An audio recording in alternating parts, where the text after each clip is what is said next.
ಪುರದಲ್ಲಿ ಕ್ಷಣ ಕ್ಷಣಕ್ಕೂ ಕೂಡ ರೈತರ ಕಿಚ್ಚು ಹೆಚ್ಚಾಗ್ತಾ ಇದೆ. ಇದೇ ವಿಚಾರಕ್ಕೆ ಸಂಬಂಧಪಟ್ಟಂತೆ ಗ್ಯಾರಂಟಿ ನ್ಯೂಸ್ನ ಪ್ರಧಾನ ಸಂಪಾದಕರಾದ Radha Hiregowdar madam ground report ಅನ್ನ ಕೊಡ್ತಾ ಇದ್ರು. ಅಲ್ಲಿರುವಂತಹ ರೈತರನ್ನ ಮಾತನಾಡಿಸ್ತಾ ಇದ್ರು.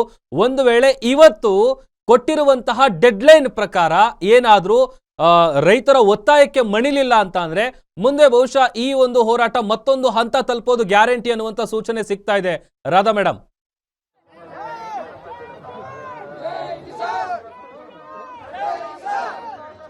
ಆಲ್ ರೈಟ್, ಎಸ್, ಇನ್ನೊಂದು ಹಂತಕ್ಕೆ ಹೋಗುವ ಎಲ್ಲಾ ಲಕ್ಷಣ ಇದೆ. ಯಾಕೆ ಅಂತಂದ್ರೆ ನಾನ್ ನಿಂತ್ಕೊಂಡ್ರೇನೆ ಜನರನ್ನ ರೈತರನ್ನ ಸಮಾಧಾನ ಮಾಡಕ್ ಆಗ್ತಾ ಇಲ್ಲ. ಯಾಕೆ ಅಂತಂದ್ರೆ ಅಷ್ಟು ಸಂಖ್ಯೆಯಲ್ಲಿ ಇಲ್ಲಿ ರೈತರು ಸೇರಿದ್ದಾರೆ.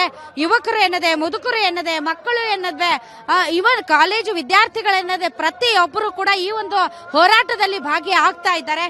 ಬನ್ನಿ. ಸಂಗಪ್ಪ ಪರಪ್ಪ ಮಾದಿಗೊಂಡು ಪಾಲ್ಮಾಯಿ ಅವ್ರು ರಾಯಬಾಗ್ ತಾಲೂಕು ಬೆಳಗಾವಿ ಜಿಲ್ಲಾ. ರೈತರ ಬದುಕಿಗೆ ಡಿಮಾಂಡ್ ಎಲ್ಲ ಆಗೈತಿ. ರೈತರ ಭಾಳ ಗೋಳಾಟ ಆಗ್ಯಾರು. ರೈತರದ ಸಮಸ್ಯೆ ಅದ್ರ ತ್ರಾಸಲ್ಲ, ಅದ್ರ ಕಾಸ್ಟ್ ಇಲ್ಲ, ಕಂಡಾಪಟ್ಟಿ ಲಾಗೋಡಿ ತುಟ್ಟಿ ಏನ್ ತಗೊಳಕ್ ಹೋಗಿ ರೈತರಿಗೆ ಒಟ್ಟು ಅನ್ಯಾಯ ಆಗೈತಿ. ರೈತರ ಜನ್ಮ ಗೋರ್ಮೆಂಟ್ ಸಕ್ರಿ ಸಚಿವರ ಸಿದ್ದರಾಮಯ್ಯ ಸ್ವಾಮಿಗಳ ಎಲ್ಲರೂ ಕೂಡಿ ಇದನ್ನ ಪರಮಾತ್ಮನ ಪರಿಹರಿಸ್ರ ಎಲ್ಲ ರೈತರಿಗೆ ಅನುಕೂಲ ಆಕೈತಿ. ಭಾಳ ಗೋಳಾಟ ಆಗೈತಿ. 8 ದಿವಸದ ಹೊತ್ತಾತು. ಭಾಳ ಅಲ್ಲೋಲ್ ಕಲ್ಲೋಲ್ ನಡೆದೈತಿ. ಪರಮಾತ್ಮನ ಆಶೀರ್ವಾದದಿಂದ ನಾವು ಸಂತ್ರದೀವಿ. ಪಂಡ್ರಾಪುರ ಸಂತ್ರ ಇಟೋಬಾ ಪಾಂಡುರಂಗನಿಂದ ಆಶೀರ್ವಾದದಿಂದ ಬಗೆಹರಿದ್ರೆ ನಮಗೆ ಭಾಳ ಆನಂದ ಆಕೈತಿ ಅಂತೇಳಿ ನಾನು 2 ಮಾತು ಮುಗಿಸ್ತೀನಿ.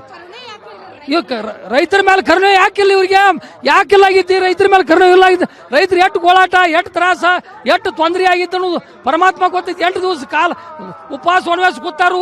ಭಾಳ ಗೋಳಾಟದಾಗೈತಿ. ನಾನು 2 ಮಾತು ಮುಗಿಸ್ತಾರೆ. ಪರಮಾತ್ಮ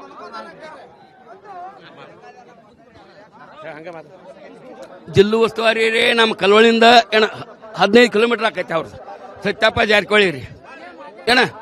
ನಮ್ಗೆ ರೈತರ ಬದ್ದಲ್ಲ ಅವಂಗ ಕಂಚಿತ್ತು ಇದಿಲ್ಲ ಏನೂ ಇಲ್ರಿ. ಅವಂಗ ಬಾಂಧ ಭೇಟಿ ಆಗ್ಬೇಕು, ರೈತರಿಗೆ ಇದು ಕೊಡಬೇಕು ಅನ್ನೋದು ಒಂದು ಈಟು ಇದಿಲ್ರಿ.